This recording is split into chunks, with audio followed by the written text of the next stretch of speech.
ഈ ലോകത്തിലെ ഏറ്റവും വലിയ സന്തോഷം എന്നാണെന്നറിയാമോ? അത് ബിരിയാണി കഴിക്കുന്നതോ കുഴിമന്തി കഴിക്കുന്നതോ പുറത്ത് ഔട്ടിങ്ങിന് പോകുന്നതോ ഒന്നുമല്ല.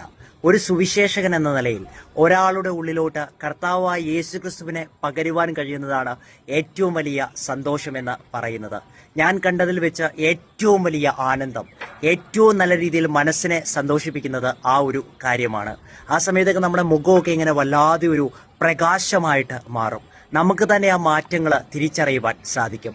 ഒരു വ്യക്തിയുടെ ഉള്ളിലോട്ട് ക്രിസ്തു വരുന്ന സമയത്ത് അവൻ്റെ പേര് മാറുകയല്ല, അവൻ്റെ കുലം മാറുകയല്ല, അവൻ്റെ ജാതിയോ ഭാഷയോ മാറുകയല്ല, അവൻ ക്രിസ്ത്യാനിയായി മാറുകയുമല്ല. പക്ഷേ അവൻ ക്രിസ്തുവിനെ ക്ഷണിക്കുന്നവനായിട്ട് മാറുകയാണ്.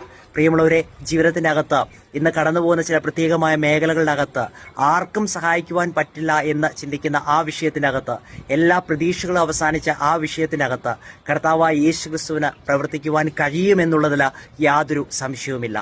ഇത്രയും നാള് മനുഷ്യന്റെ അടുത്ത് പല കാര്യങ്ങളും പരീക്ഷിച്ചില്ലേ? ഇനി യേശുവിനെ ഒന്ന് ഈ വിഷയം ഏൽപ്പിക്കുവാൻ തയ്യാറാകുന്നുവെങ്കിൽ ആ യേശു കർത്താവിന് അത്ഭുതകരമായിട്ട് താങ്കളിൽ പ്രവർത്തിക്കുവാൻ സാധിക്കും.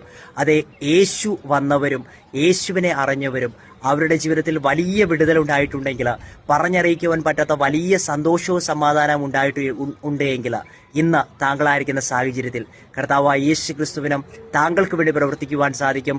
വലിയ മാറ്റങ്ങളെ ചെയ്യുവാൻ സാധിക്കും. വലിയ സമാധാനത്തെ നൽകുവാൻ സാധിക്കും. അതെ, കർത്താവായ യേശു ക്രിസ്തുവിൽ വിശ്വസിച്ചാൽ താങ്കളും താങ്കളുടെ കുടുംബവും രക്ഷ പ്രാപിക്കും. God bless you.